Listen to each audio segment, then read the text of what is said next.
Chiefs Kingdom, ACU crew. Welcome back to All Chiefed Up. We got another podcast for that ass tonight. We got a live talking about the game coming up tomorrow night versus the Tampa Bay Buccaneers. Mike, we're going to talk all about that tonight. But first, let's shout out BetUS for powering this live stream. Yeah, shout out BetUS. Head over to betus.com. Check out what they got going on. If you use code YouTube150, you get a 150% deposit match bonus on your first deposit. And on your next two, you get 125% deposit match bonuses. These are up to $2,000, so take advantage of all the free plays you can get with those deposit matches. The site's free. It's easy to use. Well, it's not free, but they're going to match some stuff. It's easy to use. There's plenty of props on there. Go to betus.com and use the promo code YouTube150. Let them know All Chiefed Up sent you your way. Steve, they got the Chiefs right now at 9.5-point favorites. We're going to talk about that a little bit tonight. That feels a little rich for me. But we're going to talk about all that tonight. So let's just jump into the game, man. What do you think about this matchup? Do you think this is a well, we alluded, this could be a trap game. We're getting people asking us that all the time. Is this a trap game? Is it a trap game? What do you think about it? Well, before I jump into it, just want to say thanks for being here tonight. Hit that like button for us. Helps get this out to more people, and we'd appreciate that. Also, make sure to put your questions in the chat and let us know what you guys think about the game coming up in the chat. But, Mike, I guess the reason why people are calling it a trap game is because the Chiefs are a 9.5-point favorite, and they're getting ready to go into playing the Denver Broncos next week, which is the divisional rival, and then after that, the Buffalo Bills. So naturally, a team could be looking forward to those games and not really paying much attention to the Tampa Bay Buccaneers. But we don't normally have that problem with Andy Reid teams, the Andy Reid Chiefs. They don't do that. I mean, normally they try to go week by week. Yeah, every game can be a little stressful even when they shouldn't be. But I feel like they focus on the task at hand and try to get the W, get it done. So not too worried about it being a trap game. And I also think that the Tampa Bay Buccaneers are in a position right now, as far as injuries go, missing all of their key receivers basically, and then not Trey Palmer, but Sterling Shepard, and I think Jalen McMillan both have hamstrings nagging them right now. They're both going to be limited, so they have an issue with wide receivers.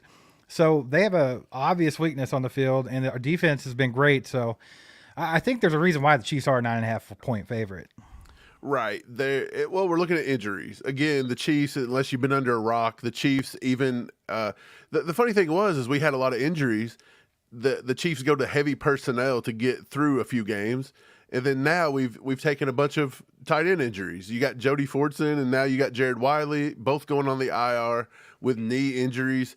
The Chiefs just cannot catch a break with injuries. But, yeah, the Bucs are starting to get a little bit too. And like you said, Mike Evans is not going to play. Chris Godwin is not going to play. I would think their biggest thing is going to be Sterling Shepard. But again, is he going to play a lot even if he can get on the field? The last I heard, the coach said that they think he's going to be able to play, but they don't know how much he's going to be able to play. Will he tweak something again within the first few snaps? Who knows? That's always a possibility. So I think he'll look for Sterling Shepard if he's out there. If not, it's going to be Cade Otton. The Chiefs have had a little bit of trouble so far in the year with defending tight ends. But I think they've got to a point to where that's not as big as issue as it was in week 1 and 2 for sure. So Rachaad White, he's a serviceable running back, but the Chiefs have handled these running backs. They've handled much better, more lethal running backs to this point. So I'm with you. I don't think the Bucs have enough on the field in the form of game changers that can actually change the game and sway the game. So I think as long as the Chiefs come out and just pretty much stick to a very solid game plan, don't get too ahead of themselves, and I don't think they will. I'm with you. I think Andy's got this team focused. I think they'll be fine. I think they should handle the Bucs pretty easily. Yeah, for sure, man. Shout out Steve-O with the 8 bomb. $8, bro. He says, undefeated, best blessed podcast in the kingdom. What about that, baby? Appreciate you, Steve-O. Appreciate Steve-O. So, yeah, show Steve-O some love in the chat. But yeah, Mike, that kind of what you were talking about with the tight ends and this and that kind of goes into some of the key points I have for the game tonight. But first and foremost, before we jump into those key points, we've talked about the injuries, right? So let's go take a look at the injury report, the final injury report real quick. I'll bring it up. It looks like the Chiefs obviously have out Najee Johnson, Juju Smith-Schuster, and Mike Dana, and of course Jared Wiley, who just had the ACL tear at practice. So that sucks. The only limited guy let's see. Well, that's it. Everybody else was full participation. Yeah. If you jump down to Tampa Bay, they have Evans Decker's out. They have Mike Evans out. Greg Gaines out. Of course, you already have Chris Godwin on the IR. And then they have Bucky Irving, Sterling Shepard, Tyke Smith, Antoine Winfield Jr., and Jalen McMillan all questionable. Like I said, both of those receivers with hamstring injuries, man. So they're a lot more gutted than we are at the moment. Brett Veach has done what he can do to kind of replenish the long-term injuries in-house. I think we're good at safety, or it's not safety, but cornerback as far as injuries go. That's been a concern. You've seen some rumblings about the Chiefs maybe being interested in Marshawn Lattimore and Greg Newsome, a couple other guys. But I think we're good there. And then, of course, he went and grabbed D-Hop to supplement for Rashee Rice and Marquise Brown. So I think we're in a better position they are health-wise. I think that's a pretty easy assessment there. I think the Chiefs are far and away the healthier team here, and the Chiefs are the better team. So that's two huge advantages right off the bat. I'm pretty sure Antoine Winfield's going to play, though. The coach is saying Winfield's going to play, and they said Levante David will be back. So that's two key pieces to that defense. Yeah. I think both receivers will play too. They're both limited, but I think they'll both play. Even though they're questionable. But, I mean, how healthy are they? They could be stuff nagging them. I mean, we played Juju, and he was limited with a hamstring, and he got hurt in the first 5 minutes of the game and has been out ever since. So something like that could happen to them. But another key point here is, Mike, this is at home too. So the Chiefs have a third huge advantage here. Like I said, I think there's a reason the Chiefs are a 9.5-point favorite, and I think they should win by 9.5 points at least. That shouldn't be no problem. So you think they're going to cover? No problem. I think it'll be closer than that. I don't think they'll cover 9.5. I don't. I think that's a little it's a little much. In my considering opinion. I think it's a they just can't beat anybody by more than 7 points. They just can't tend to do that. And they don't do it consistently. That just feels too much. Now, look, could it be an easy win? Even last week, we handled the Raiders. It was pretty much a 14-point game the whole way. And then at the very end, we let it get back to 7 off of pretty much a prevent defense kind of thing. And then everybody's like, oh, nobody blew nobody out. And it was like, it was handled the entire way. It was handled. Like, if you understand football. So this could be the same thing. We could be up 14, 20 points the entire game. And then, late they get a garbage score or something and bring it back close. But I think it will be around that 10-point mark. I would just probably fall more to that 7, 9 points rather than getting to the actual 10. Right. Mike, make a note real quick. I guess it's Bucky or Melissa. One of them, they got blocked on YouTube somehow. So we need to take a look at that. They're on Facebook right now. So make a note. We'll get that taken care of. Sorry about that. Not sure what happened there. But once again, just appreciate you guys being here. Let us know what you guys think about this matchup in the chat. So yeah, Mike, some key points here. And you kind of touched on those. I think it's that the Buccaneers are pretty much going to have to utilize their tight ends and running backs in the passing game. I think the Chiefs got to see that coming. They have the number 4 scoring offense in the entire NFL at 29.4 points per game. But outside of Evans and Godwin, basically the big thing for the Buccaneers has been their usage of running backs in the passing game. Now, Rashad White, like you said, he's pretty good running back. Bucky Irving, that's a guy we liked coming out in the draft last year. The Chiefs liked him as well, interviewed him a couple times. He's a guy that can do that kind of thing too. And then, of course, Cade Otton, the young tight end. He's a big body, catches the ball. And I'm trying to think of who the other tight end is that they have. Is it Payne? What's the kid's name? Help me out, Michael. I have no idea. Payne Durham. That's who it is. That's the two tight ends they've been using. Football. I don't either, but that's kind of what they're working with. And if any of those names scare you, considering that the Chiefs' defense has been so good this year, then I don't know what to tell you. So that's just one thing that we're going to have to look at. They're going to have to be passing the tight ends and running backs. They have nothing at receiver. I think if you can somehow stunt Jalen McMillan and Sterling Shepard and just kind of keep them at bay, they don't have a whole lot in that wide receiver room right now.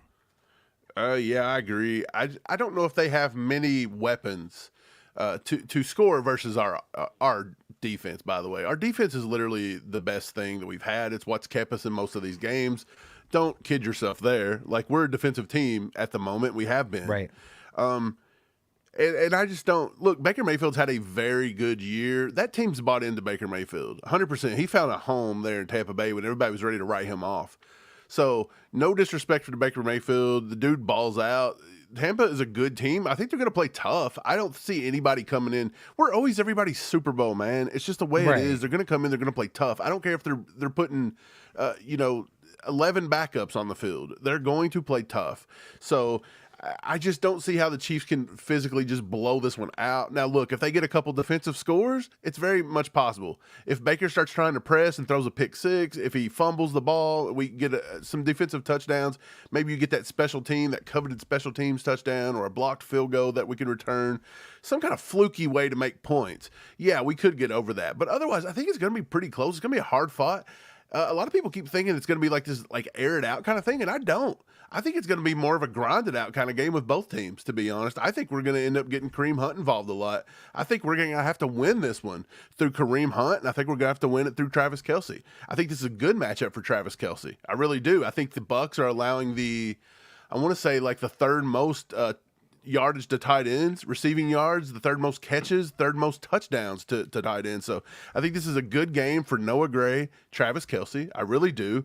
I want to see D-Hop get involved more, but again, what could you really expect out of that? Like, I would love to see it, but I'm not going to just dump it in his lap and say, hey, no, you're going to see D-Hop like eat. I'm not for sure you will. I honestly think that like he'll be serviceable, but I just don't want to think they're going to run the offense through him on the second week he's here. So I think they're going to do the same thing with Kareem Hunt. He's getting about 21 carries per game since he's been here. I think that's going to continue. I think they're going to get the ball to Kelce, maybe Noah Gray. And I think it's going to be a defensive kind of game, man. I really do. I don't think it's going to be crazy high scoring or anything. I'm kind of on the other side of the fence here. I think that the Chiefs have a chance to have a high scoring game or a bigger win than we've seen so far. I think this is a good week for it. And the reason why I say that is they're currently the number 28 scoring defense in the league. So not doing a whole lot on the defensive side of the ball. Also, Tampa Bay has allowed 35 plays this season of 20 plus yards. So big play potential is there. So it could be an Xavier Worthy type of day. If they have to get focused on Travis Kelce, like you said, or DeAndre Hopkins, maybe Xavier Worthy gets let loose out there and Patrick Mahomes hits him a couple times. So I think that it could be a higher scoring game. Now, granted, what you're saying, more than likely that's how it's going to be. It's how it's been all year, right? So I could definitely see why you're going that way. But I just think with the big play potential being there, knowing that their defense lets up that kind of thing, I think maybe we can set them up for a couple things. And if they connect, if Patrick Mahomes connects with whoever, I think we could see a couple. I agree. We could see a few big shots, but look, the Chiefs, we want to press the ball down the field, you're not going to see 4 or 5 of those. Well, I mean, and you're definitely not having 2 or 3 40-yard plus touchdowns, more than likely. Is it possible? Yeah, I guess, but I'm not right. But another thing that's going to hinder that, though, is the weather, I think. I think it's supposed to be raining and everything else. Is it? You're right. So, I mean, that could kind of take away from that big play stuff. But at the same time, as long as it's not just pouring down, I think that'd be fine. But that's kind of where I'm at with it, man. They don't have a whole lot going on the offensive side of the ball right now. Their defense isn't the greatest. They got some good pieces. I mean, I really do think they have a good defense when you really break it down. I mean, if you start looking at who they have on the defensive line, I mean, you're looking at Kalijah Cansey, Vita Vea, Logan Hall, and then they got linebackers Yaya Diaby, Levante David, KJ Britt, and then, of course, Antoine Winfield out there at safety, Jordan Whitehead. Those are guys that are familiar with the Chiefs.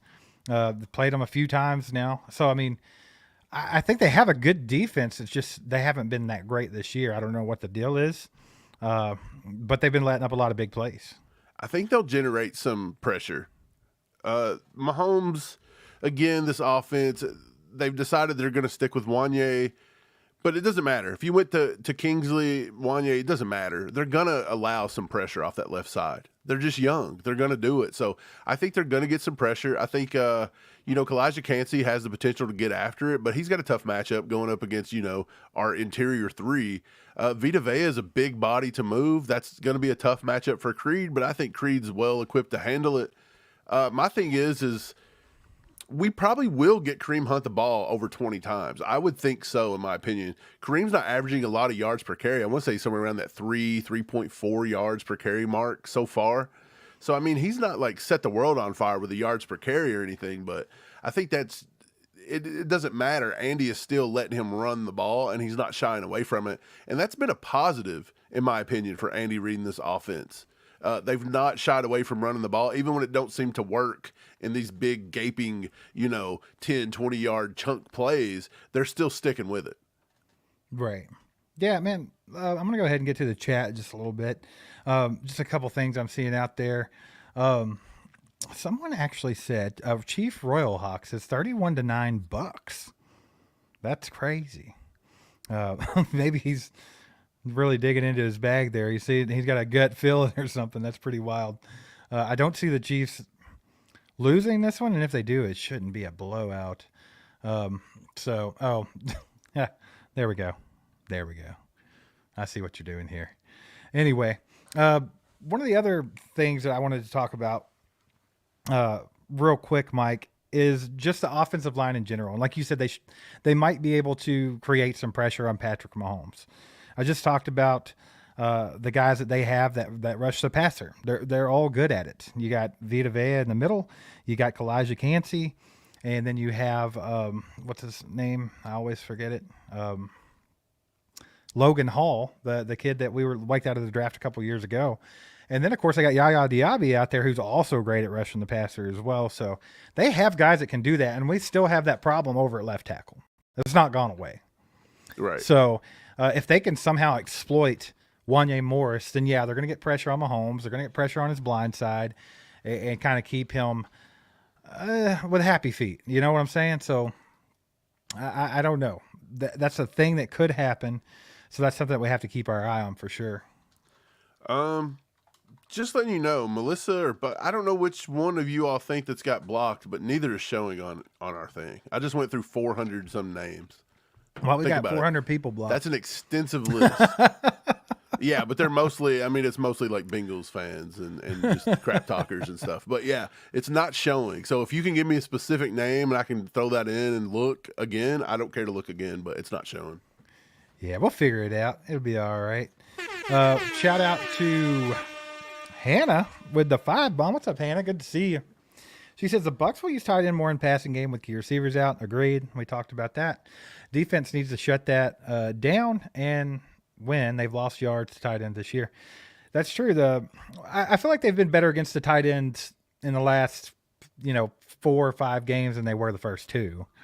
I think that was the really glaring ones to me was that they just kind of let Isaiah Likely run wild in week 1, and they kind of let Mike Gesicki get away from him a lot in week 2 when we were playing the Bengals. But other than that, I feel like they've done an okay job at keeping them at bay. I don't think anybody else has really roasted them or anything. But that's definitely something that we talked about, and I think it's a big key because they have no receivers other than Jalen McMillan, Sterling Shepard. So, and here's the thing. I like Jalen McMillan. He's put up some decent numbers this year. Sterling Shepard's had his moments. But neither of them are like just world beaters. Like it's not like they're like top tier wide receivers or even mid tier for that matter. Like they're hanging around. But there is another guy that they have out there I think you do have to keep an eye on just in case he gets away for some big plays, and that's Trey Palmer. That's a guy that runs a 4.3. We talked about the Chiefs maybe taking a look at him in the draft. I think he played at Nebraska.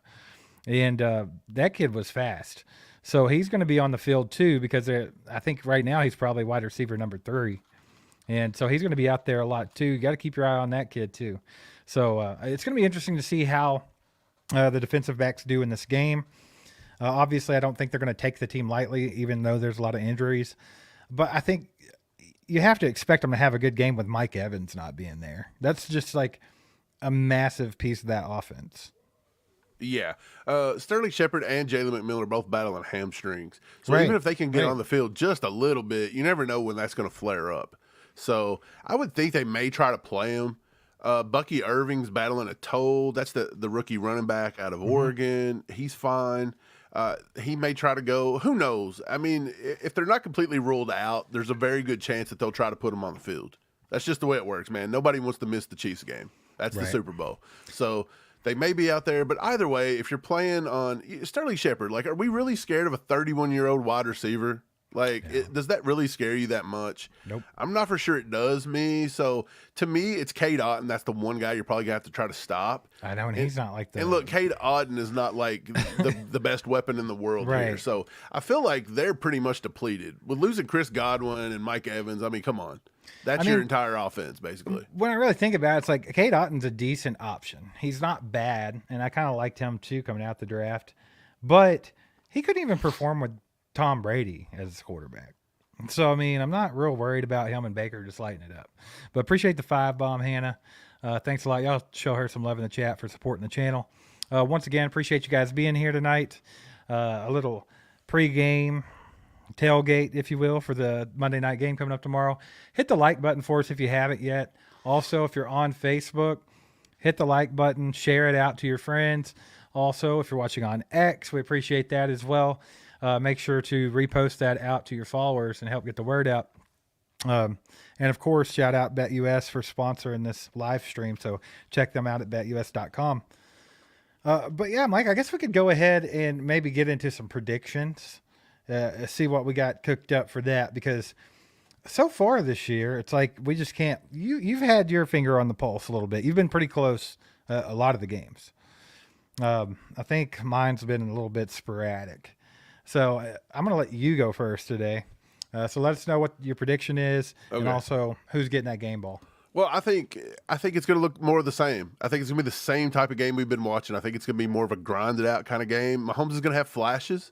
There's going to be maybe a big play here or there. I'm not going to rule that out, but I think they're going to move the offense through Travis Kelce and Kareem Hunt. I think it's going to continue. I think Kareem Hunt's going to have 20-plus carries. I think Kareem Hunt's going to have a touchdown tomorrow. He may have 2. Travis Kelce might get another touchdown. I'm going to go ahead and say the Chiefs win this one. I don't think it's going to be 10. I don't think it's going to be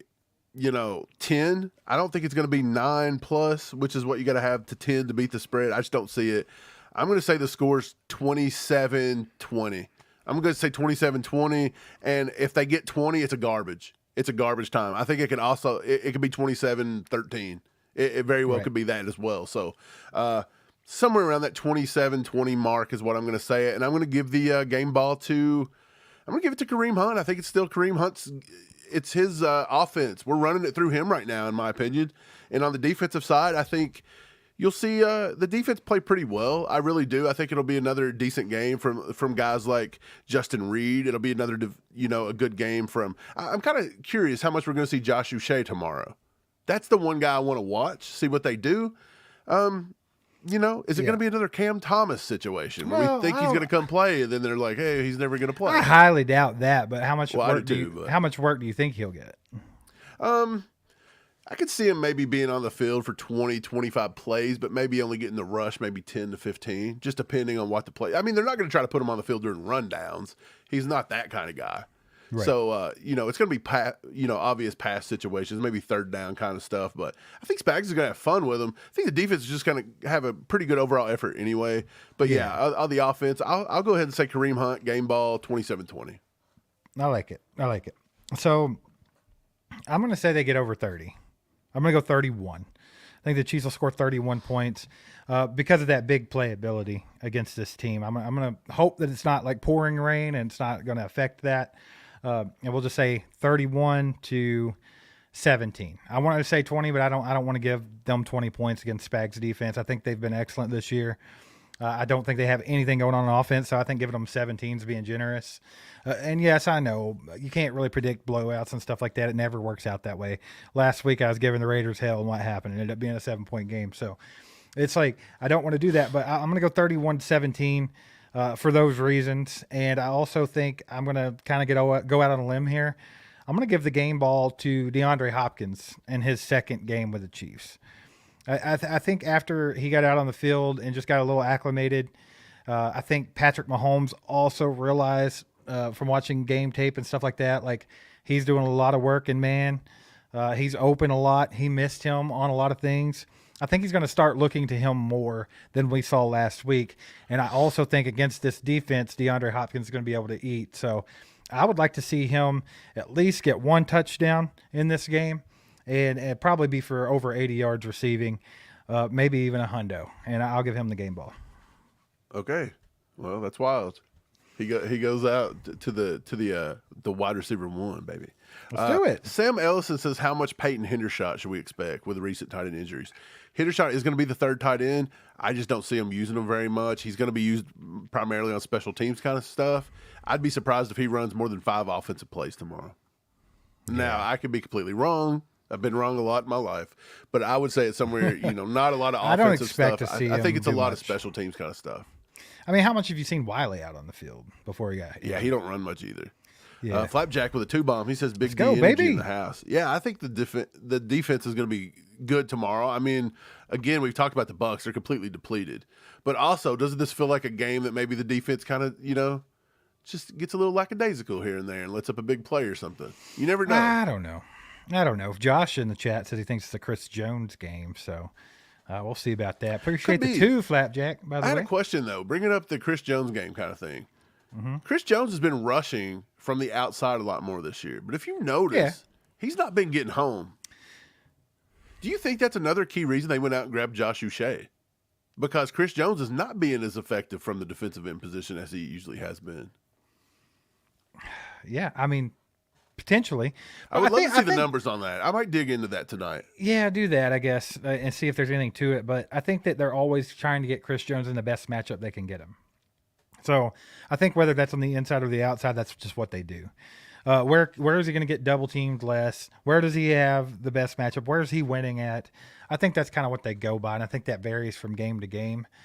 This game in particular, the offensive line for Tampa Bay, of course, they got Tristan Wirfs, and Luke Godecki. How does he say his name? Godke or Godecki? Right tackle. And then they don't have a bad offensive line. They got a good center in Graham Barton. They got a good right guard in Cody Mauch. And then Ben Bredesen is their left guard. So I think their weakness on their line is definitely the left guard position. So I think you might see Chris Jones on the inside quite a bit more, but he don't be on against the left guard. He'll probably be matching up against Cody Mauch a lot. Probably getting double teamed from Graham Barton and Cody Mauch a lot. You might see him push out to that edge and go against Luke Godecki. And that could be the matchup that you see the most. Could it be a good Chris Jones game? Absolutely. I think he could definitely end up with a couple sacks. It's just like you said, can he get home? Because he's always putting the pressure on, but he's always getting double teamed, and he's just going to have to get home, man. Shout out Bryant Williamson with the 2-bomb. Says 33-16. Hear ye, hear ye. 33-16. I like it. I said 31-17. That's pretty close. I think it's doable. I do. Like, I don't feel like I was kind of talking trash on the Raiders. I'm like 41-6 or whatever. Like, just blow them out. They're stupid. And, like, obviously I knew that probably wasn't going to happen, but I just hate the Raiders and wanted to talk trash. This game, though, like, just looking at it, like, I don't think there's any reason they shouldn't be able to win comfortably like this, like 33-16 or 31-17. Yeah. It just doesn't make any sense that it would go many other ways. Like you said, everybody plays the Chiefs like it's their Super Bowl. The Chiefs tend to play down to their opponents a lot. The Chiefs let teams hang around a lot. They don't put teams away a lot. So, I mean, yeah, you can kind of expect a closer game, but it really shouldn't be, man. With what they're missing on their offense, what their defense lacks, and what the Chiefs have been able to do in the last couple of weeks of football, I just don't see how it shouldn't be a comfortable win. Going back to that Chris Jones thing, I think there is something to this a little bit. Not Chris Jones' lack of production or anything like that, but Chris Jones has been used a lot more over tackle, and he's been used a lot more on the outside this year. So far, we're not even halfway through the season. Like, we're on week 9. We've already had our bye week, so we're not there just yet, I don't think. His snap count over tackle is 136, and he's got 83 snaps outside the tackle, which means this came from a 9 technique. He is already over 200 and some snaps playing from the defensive end edge position. And for me, that's a little too much with Chris Jones. I get the gimmick of it, but he shouldn't have to be rushing that much from the outside. Last year was his biggest year he'd ever had, and he had rushed for almost 400 from outside of the tackle or outside the tackle. But he's already almost got that within 8 games this year. He's got half of that already. So I think they see it the same way I do. Chris Jones can do it, but I don't know if he should be doing it because I think it's kind of interrupting his his presence on the interior, to be honest. I think it's all about the matchup, man. No, I just think it really depends because he does do a lot of good work from the edge as well. Now, I think you'll probably see that a little bit less with the addition of Uche, and then when Charles Omenihu gets back, I think you'll probably see Chris Jones on the outside a lot less. I think right now that could be why he's been pushed out quite a bit because they're a little thin there. I mean, you have George Karlaftis, who's had a mediocre year so far. He's really came on in the last couple weeks, so I think he's going to be just fine. But then on the other side, you've had Mike Dana, who can't stay healthy. You've had Felix Anudiko-Uzomah, who has not showed up yet in the NFL. I mean, he's shown tiny flashes where you're like, ooh, maybe. But he's really not got there yet. Malik Herring's out there a lot, but he's more the guy that's going to set an edge, stop run. Like, he's not getting after the quarterback a whole lot. So I think that's probably why Chris Jones has been out there that much so far. But I think that you'll see a decline in that as well. Mike, we got a 5-bomb from Hannah. It says Casey's offense runs right at interior, but Vea is hard to run right through. Will be interesting to watch. Uche is meant to reduce 4 hands on Jones. So yeah, I think with the defensive line that the Buccaneers have, the Chiefs might not be as effective in the run game as they have been. But you also have to think too, Kalijah Kancey, he's an interior guy in college. They play a 3-4 defense, so he's kind of on the edge. He's smaller, he's faster. I don't think he's that great in the run game. So they could definitely kind of exploit that. But yeah, running it right up the gut with Vita Vea there, that could be a task. But we have a really good interior offensive line. Mike, what do you think about Uche maybe chilling out the double teams on Chris Jones? I don't think anything can stop that. I think that teams know they have to do it. I mean, that could be a goal that if you have an elite guy out there, I don't think Josh Uche is that elite that you're going to focus on him over Chris Jones. It's not happening. You get to the quarterback faster up the gut than you do from the outside. So you're still going to put your majority of double teams on the interior guy, especially Chris Jones. Mm-hmm. Yeah, I think so. Appreciate the 5-bomb, Hannah. Appreciate you guys being here again, by the way. Thanks for being here. If you're new to the channel, hit that subscribe button. Hang out with us more often. All kinds of Chiefs content over here. So do that. Also, you can join the ACU crew, become a member of the channel for just $4.99 a month. It starts out there. Just hit that join button at the top or go to join.allchiefdup.com and it'll take you straight to where you need to be. And we do some members-only live streams, give some stuff away. You also get some emojis. Hopefully some other stuff we'll be able to incorporate soon. So go do that. And let's see here. Let's see. What do we got going on in the chat? K-Town says he's got to beat it real quick. He'll be back. So that's nice. I'm glad that you let us know that, K-Town. Must be a rough day. Ian says Buccaneers fans have been saying to fire their coach. I don't know if is there any kind of disruption over there in Buccaneers land right now other than the injury bug. Like, I haven't heard anything myself, but have you, Mike? Who is it? The Buccaneers. They're talking like Ian was saying he's heard that they've been saying they need to fire their coach and stuff like that. Like, have you heard any turmoil going on over there? I don't think so. I mean, it's possible. Fans are wild. You know? Yeah, that's what I was wondering. I was wondering if it was a fan thing. I was wondering if it was a fan thing or if it was more than that. That's kind of what I was saying. But yeah, I haven't heard anything like that, Ian. So we'll see. John Usher says if it rains, it might favor the running game. I think that's where Mike was going with it. And that's also what I was saying. Like, there might not be the big plays that I'm hoping for because of the weather. We'll just have to wait and see how that's going. Randy Watson says the Lions are looking strong, possible Super Bowl opponent. You know, it's crazy. Like, I actually thought the Lions might take a step back this year from what they were last year because they had such a good year last year. But damn, they haven't. They're looking pretty good so far. But I mean, are they going to be a strong contender or are they going to be a Dallas Cowboys of sorts? Because they've been blowing out bad teams. Just absolutely blowing them out, like the Titans 52-14. But when they're playing decent teams, and I don't even know if you call the Packers decent right now with all their trouble with Jordan Love's injuries. The receivers are not healthy. Like Jaden Reed's hurt all the time. Christian Watson's hurt all the time. Like they don't have a whole lot going on there. Josh Jacobs has been lackluster. They only beat them today by like a score or two. Like it wasn't like a big blowout type game. So I don't know. I do think that they're good. I think they are a Super Bowl contender for sure. They're going to be in the playoffs. They're going to be making noise in the playoffs. But I thought they would step back a little bit this year, but they haven't. What do you think, Mike? I think the Lions are a really good team. I think they're fine. I thought Aiden Hudson would hurt them a little bit, but they found ways around it. Did they ever make a trade? Remember when the coach was dancing around on TV, because they were asking about him making a trade at edge? I don't know if they ever did or not, but I mean, I don't think the NFC's all that. Just the NFC's not that scary to me. Like, are you really that scared over like the Commanders and Jaden Daniels? Like, I get it, they've looked better, but if the Jaden Daniels and them had to play in the AFC, in my opinion, if you were in like the AFC East, even, I think it changes a lot. Well, I mean, you got to think about it. Like Jaden Daniels, he's good. Don't get me wrong; he's having a great rookie season. But what does he do that's a whole lot different than Lamar Jackson? And Lamar he's not as struggles in the good. AFC. So I mean, now I say Lamar struggles in the AFC, but I mean he's winning MVPs.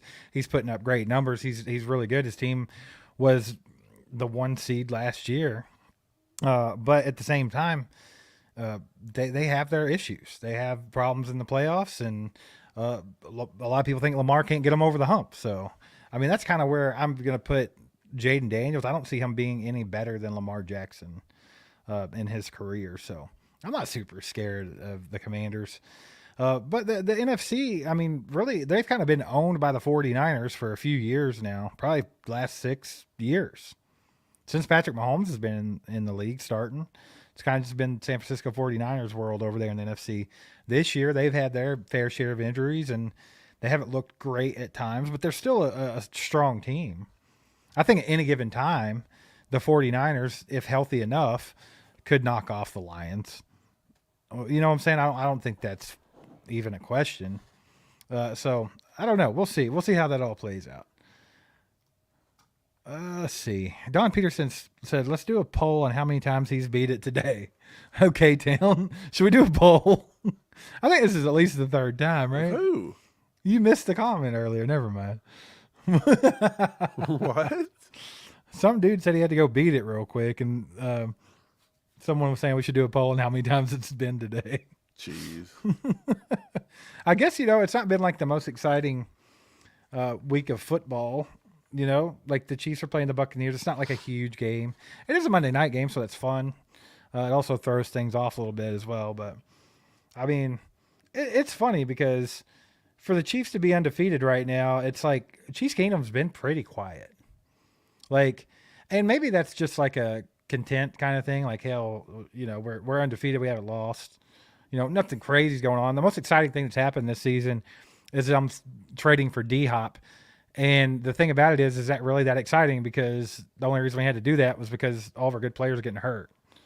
So, I mean, it's just been an odd year. Don't you think, Mike? Yeah, it's been really weird.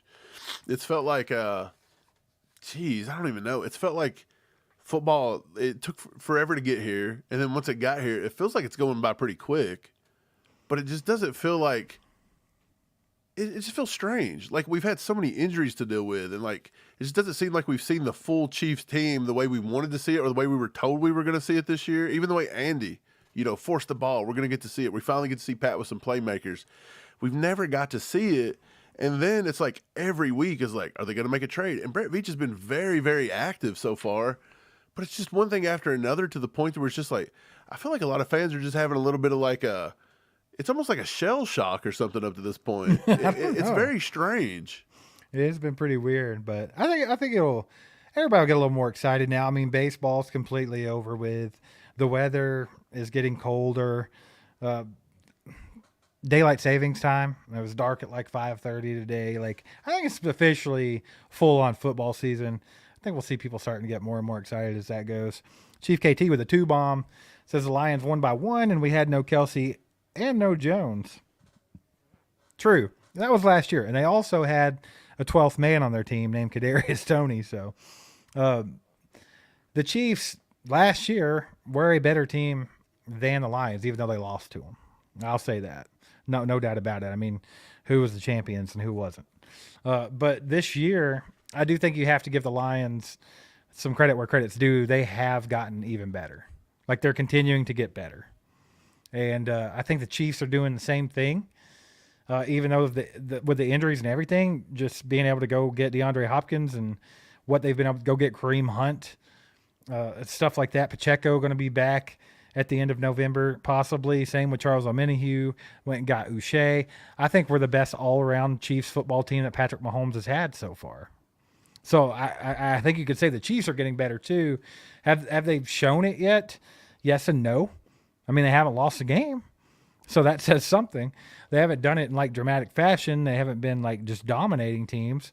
But there's also been games where it looks like they dominated teams and just couldn't push the score out any further. You know what I'm saying? Yeah. So like when it all does come together for Kansas City, I think they could be a pretty scary team for the NFL, to be honest. I think it could be kind of like a lot of people are afraid of the Lions right now. Like, oh God, they're so good. I think it's the same deal with Kansas City. Everybody's always going to have that in the back of their mind when they're playing the Chiefs. Yeah, I don't think the Chiefs have played their best football. I don't think we've seen it, but I'm excited about the return of Isaiah Pacheco. I really think of Pacheco, dude. We're gonna have so many good running backs. It's almost gonna turn into like some kind of a weird little thing. I think we might just see maybe Carson Steele just almost get shut down for the year unless he has to, play by necessity. Because I kind of wonder if the Chiefs are even going to bring back Clyde or just let it sit. Like, it almost feels like you don't even need him. Yeah, I mean, it's not necessary. It's nice to have the depth, right? Yeah, I mean, that's good, but do you really need him on the field at this point? Like, I'm just not seeing it. So, no, I don't think really there's anything. Him. What are you getting out of Clyde? I don't think there's anything that Clyde really does that Kareem Hunt and Carson Steele don't do. And then especially when Pacheco gets back, like I think it's pretty much covered. Like I don't think there's anything Clyde offers that they don't, other than depth. And other good thing about Clyde is a vast knowledge of the offense. He's been around for a while. He's comfortable. He knows everything. Clyde is a good receiving back, but I think Kareem Hunt is too. I'm surprised we haven't seen Kareem Hunt in on the pass game more, because when his first round with the Chiefs back before he got in all that trouble, you saw that quite a bit. You saw a lot of Kareem Hunt catching the ball from the backfield. So I wouldn't be surprised to maybe see that get incorporated a little bit as well. I think we'll just have to see. It's kind of weird to see where Andy's going with the offense right now after getting DeAndre Hopkins, knowing that teams are going to have to game plan for him as well as Travis Kelce. We have a solid run game. I think there's lots of different things Andy can do right now. And I think he's probably in some kind of a transition period himself, trying to adjust and figure out exactly how he wants to attack defenses now that he has different pieces than he thought he was going to have at the beginning of the season. Mm-hmm. Yeah. Man, I'm just excited to see Pacheco get back. I think just that spark plug aspect of him. Gotta love it, dude. Yeah, I like him. I think I saw where Hannah says in the chat that Clyde's a locker room guy. That's true. The other players do like him. And it kind of goes in with Pacheco. Pacheco's just that spark plug. He's got that energy on the field. It's contagious. I mean, a lot of times you see him, even when the team looks lackadaisical, like they're not there mentally, whatever it might be. Pacheco's the one that always comes out and brings that energy, and you see it start rubbing off on other guys. Last year it was Travis Kelce, Willie Gay. This year I think other guys could catch on and start being that spark for the team, having that, bringing that energy and keeping that intensity up. Because, I mean, honestly, I think that's always the Chiefs' problem in the last few years. It's like they have the talent to do it. They have the team to win every game. They have the team to win every game comfortably, but they just don't. And a lot of times it's because they don't have that intensity. It's like they're kind of playing down to everybody.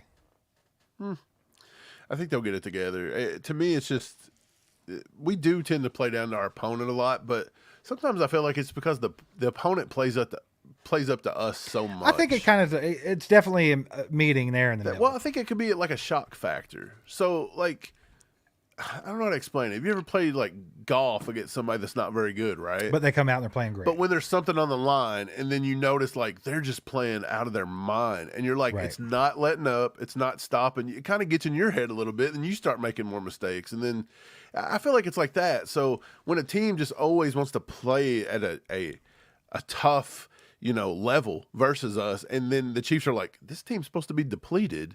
And they're just out here playing like this is one of the top teams in football. Like, I think that kind of mentally wears on you. But then at some point, everybody grounds you, and you're like, hey, look, you're the Chiefs. Go beat them. And I think it happens. But I think that's why we don't see a lot of blowouts. Yeah, I'm right there with you, man. So I want to talk about something that a lot of people probably have on their minds, and that's another addition. Because a lot of people said Brett Veach isn't done adding to the team. We've heard the Marshawn Lattimore thing. I think it was Adam Schefter that came out and said that the Chiefs had contacted the Saints about Marshawn Lattimore. I'd heard rumblings all last week about them checking out Greg Newsome because there's a fire sale going on in Cleveland. I think Mike Florio kind of linked Zadarius Smith to the Chiefs, which was kind of one that I hadn't heard yet. So, I mean, there's lots of different options there. I think Zadarius Smith is actually supposed to be visiting the Lions maybe tomorrow, or maybe they got a trade going on that they got to finalize. So I think he's out the question.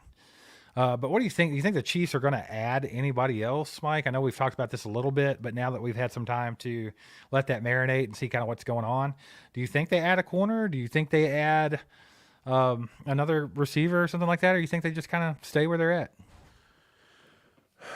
I'm still under the impression that I wouldn't. I just don't see it being necessary, but I'm not Brett Veach. And so if he sees it and those coaches see it, then it wouldn't put it past me for them to go out. Like, I think Brett Veach and them were completely bought in. They want to win. They want to three-peat. So if they feel they need a corner, they'll go do it. I just don't see the big difference between now and then going back to when we had to get rid of Snead. The only big difference is that Jalen Watson took control of the CB2 job, and then Jalen Watson got injured. That's it. But even when that was going on, nobody was 100% for sure that Jalen Watson was even going to be CB2. So I know Nazee's had a lot of problems too. Like, he's having some health issues. Like, he doesn't seem to stay on the field as much. His concussion, I think he's ruled out for tomorrow. So I would say this. I think they'll judge how these corners play versus the Bucs this week to figure it out. But then again, it's like, well, the Bucs are completely depleted. So even if they come out and play great, how much of a litmus test is that? You know what I'm saying? So, Right. So who knows? It could be anybody. And like, I wouldn't be opposed to Marshawn Lattimore. I wouldn't be, opposed to a Greg Newsome, somebody like that. I don't know. I also heard that maybe they were looking at another wide receiver as well. They said not to rule that out. Right. Again, What's left? Don't really know what's left and what can move the needle unless you're going to go right back to the Darius Slayton crap, if you're going to go to something like that. And it's like, I mean, a lot of the other guys are out the window, right? I mean, there were some rumblings about Christian Kirk, which they would have never been able to pay him, but now he's out for the season. And it's like, so he's off the table. Deontay Johnson ended up with the Ravens. Right. It begs the question, the offense, we're not going to have everybody back to 100% because we know for a fact Rashee Rice isn't coming back this year. Hollywood Brown could get back before the playoffs, but I wouldn't hold my breath on that one. It's very hit or miss there. But you are seemingly getting a little healthier. You're 9 weeks in. The left tackle position is still kind of in limbo, but you're about to get Pacheco back. More than likely right around, we're probably going to play 3 or 4 more games without Pacheco here. And I think he comes back sometimes around Thanksgiving, but feasibly we're getting healthier. I think Juju should get back around the Bills game. I feel like we're getting more healthy. Omenihu should be on his way back. You just traded for Josh Uche. Mike Dana, that pec muscle, like whatever that pec injury is, I feel like that cannot last forever and ever and ever. They'd have already put him on the IR. If they really felt it was that bad, they'd have just said, look, put him on the IR and get the 4 weeks over with. But so for me, I feel like we're getting more healthy and healthy and healthy. And like you said, we're like 7-0 right now. So it's like when we start getting to play our football and we're starting to get more healthy, do you really have to make these moves that some people would say these are just straight panic moves to go out and try to, you know what I'm saying? I don't consider them panic moves per se, but I just don't think corner is that big of an issue. I really do not. Like, I I guess don't, tomorrow if the Bucs come out but and crush us with their, with Trey Palmer or whoever it is. yeah, well, that's the thing, man. I'm with you. I don't think it's necessary, but I do think that it wouldn't hurt to have a little bit more experience at that position, because now that's not taken away from Joshua Williams having some experience on the field. He's played in some big games in his career already. I mean, he's a 2-time Super Bowl champion. He played excellent in the playoffs both years. So, I mean, I'm not taking that away from him, but he's also not proved himself to be that guy yet. I think he could, but I mean, there's a lot of people that are way on the other side of the fence. And then we talk about other guys that are back behind there that as far as the depth goes, but none of them have that experience. So I think if they wanted to go that route, it wouldn't hurt my feelings. And No. and here's the thing: it's like I'm okay with it. And I want to talk about a presser that Spags had the other day when they were talking about Joshua Uche. He also said that him and Veach had discussed other players. So if he's talking to Veach about defensive players, and Veach is obviously honed in on the defense, getting Uche, and they're talking about other guys, I don't think he really meant they were talking about other edge rushers. I think they were just talking about other defensive players, and that could be where the Marshawn Lattimore stuff comes in. Adam Schefter's not wrong about a lot. And when he says that the Chiefs have contacted the Saints about Marshawn Lattimore, Brett Veach has called the Saints about Marshawn Lattimore. So I think he is looking for an experienced piece at that cornerback position. Does it have to happen? If it don't happen, then big deal. I'm with you. I don't think it's necessary. But if it does happen, welcome. Let's do it. If we can beef up our defense even better than it is now, I'm not going to be mad at it. No, I'm with you. I think that, like, Josh Williams, Najee Johnson, and even Jalen Watson to a certain degree, those are like players you invest for your future. Like, I don't think the future is now. Like, for Jalen Watson, though, the future was kind of now. Like, for some reason, he hit his stride this year, and but I think he surprised coaches and everything, because if he had been doing this all offseason, you'd have never had that whole who's going to be CB2 battle. Like, coaches were even saying we were going to run a daggone cornerback by committee there up until game one. But Jalen actually stepped up and did a good job there. So, props to him. But Jalen has a lot of injuries in his career. It's been a short career so far, and he's had a lot of injuries. It's true. Don says he thinks we need another receiver because of Juju and that hammy. Because, I mean, let's be honest here. It was supposed to be like a touch-and-go thing, and now all of a sudden Juju's just not participating for weeks with a hamstring injury. Yeah. He's had the injury history. We know that he's not reliable as far as that goes. Now, when Juju's healthy and on the field, I think he's a valuable piece. He's easily one of the best wide receiver threes in the league. You know what I'm saying? Or 4, however you want to put him in our depth chart. So I like that. But once again, if we can't rely on him to be there, do you think it's necessary, or do you think it's maybe not necessary, but would be a good thing to get another receiver, even if it's not like a top tier guy, like a big needle mover or anything like that, just to kind of supplement for Juju being out? It's possible. I think that at some point they're going to have to ask these guys like Justin Watson to step up. I mean, you pay this guy and you're putting him on the roster and you bought into him per se.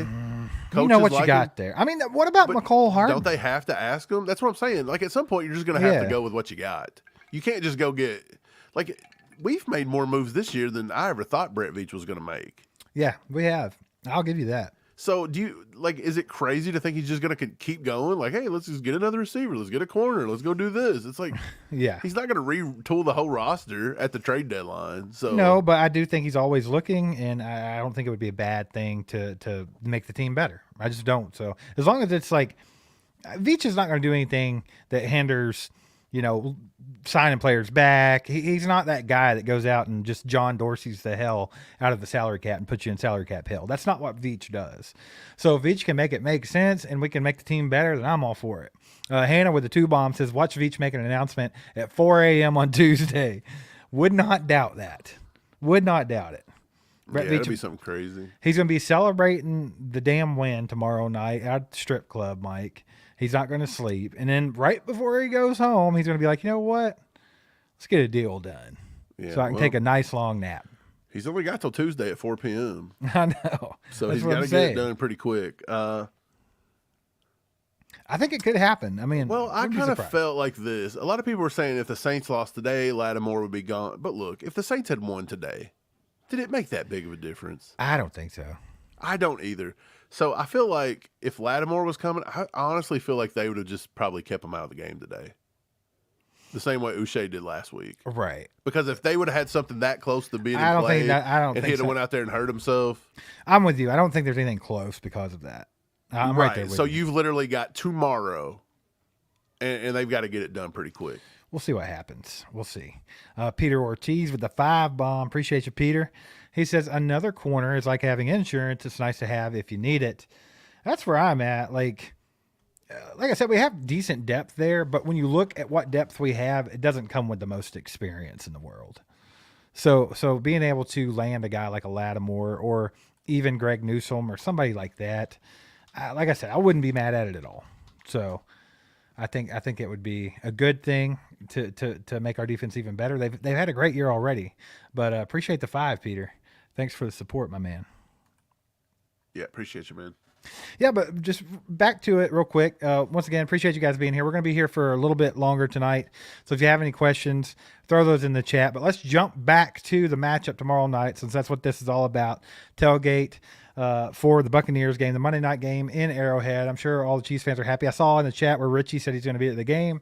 Have a good time, Richie. That's freaking awesome. Try to stay dry. Hopefully it won't be raining on you all damn night.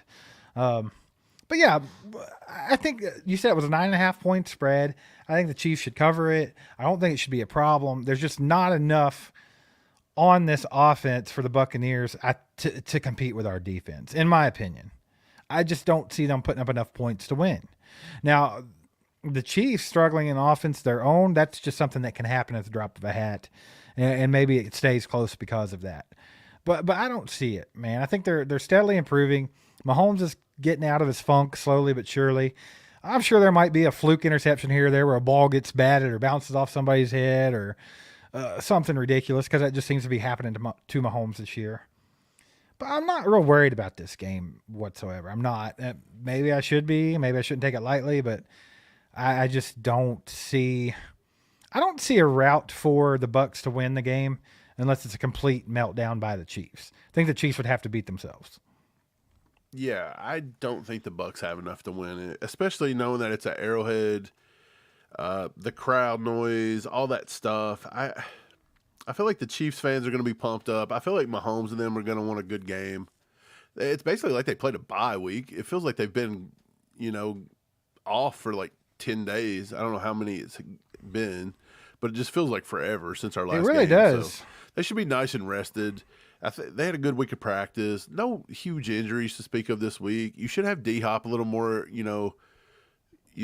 ready to roll in this offense. I just feel like you're going to see more of the same. I think they're going to literally put it in the hands of Mahomes to make throws. If he's got a deep ball, he'll take it. If not, he's just going to Kelsey you to death. I think they're going to let Kareem Hunt run the ball a lot, and I don't think it's going to be nothing crazy. And let's hope weather don't really play a factor, but seems like the Chiefs don't really worry about the weather much anyways. They'll sling it in a tornado. That's true. And also, it's like I was saying earlier, I think Andy and his crew is going to see the same thing that I've seen, where the Bucs are very vulnerable to big plays. I mean, like I said, once again, they 35 plays this year of 20-plus yards they've gave up. 35 freaking times. So, I mean, that's ridiculous. So, I think they are definitely vulnerable to the big play. So, maybe what happens here, Mike, is, you get them in that kind of lull them with the running game, or Pepper and Travis Kelce, even Pepper and D-Hop on shorter throws, and then all of a sudden just burn them, just catch them sleeping. I think that's definitely something that could happen with a guy like Xavier Worthy on the field that can just absolutely blow the top off a defense at any given time. Yeah, they'll try a shot. I mean, I feel like they'll try the shot a few times possibly, but Mahomes and Worthy's not been on the same page a lot. Now, I will say it's looked better than I thought it would have looked to this point. But it really just depends on if Mahomes Which one was it last week when Mahomes just kind of overthrew him a little bit coming out of the third quarter? Which is wild that he overthrew a 4-2 receiver. But yeah, that's just, I mean, Mahomes can do that, I guess. But I think if Mahomes puts the ball up there, Worthy is proven he's very good at tracking it and catching the ball. So, I mean, it's just a matter of time before they start connecting more, in my opinion. Tony says, how many yards for Hunt tomorrow, Mike? He said 150 yards on the ground. I don't think he gets to 150, but could he crack the 100 mark? He'll be somewhere around the 100. I'll say he'll have somewhere between 80 and 100, somewhere in that With range. their defense, with their good linebackers and their good defensive line, you still think that he could crack that 100 mark? I mean, he's gonna have to hit. If he's gonna crack 100, he's more than likely gonna have to run the ball 25 times. That's 4 yards a carry, and he's not even averaging that this year so far. Right. I think he's like 3.4, 3.7. So if you had to guess, you think it's probably around that 80-yard mark? Yeah, I think it's somewhere between 75 and 100, somewhere in that range. All right. Well, we appreciate you guys being here tonight. Please hit that like button on the way out if you haven't already. You guys that have donated tonight, we appreciate you guys a ton. Thanks for helping support the channel. Also, just want to shout out our sponsor for the live stream one more time, BetUS. Go to betus.com. Check them out. Let them know All Chiefed Up sent you. Use the promo code YouTube150. And, yeah, man, let's have a good game tomorrow night. Hopefully it'll be fun, be stress-free. And we'll be back post-game, of course, with the live stream so we can talk about everything tomorrow night. So be sure to join us there. And one more thing, just subscribe to the channel if you haven't. Join, become a member if you haven't. Appreciate you guys for being here. Mike, you got anything left for them tonight? I don't, man. It's going to be a fun one tomorrow. All right, let's go, baby. Go Chiefs. Go Chiefs. There goes a sight from my soul.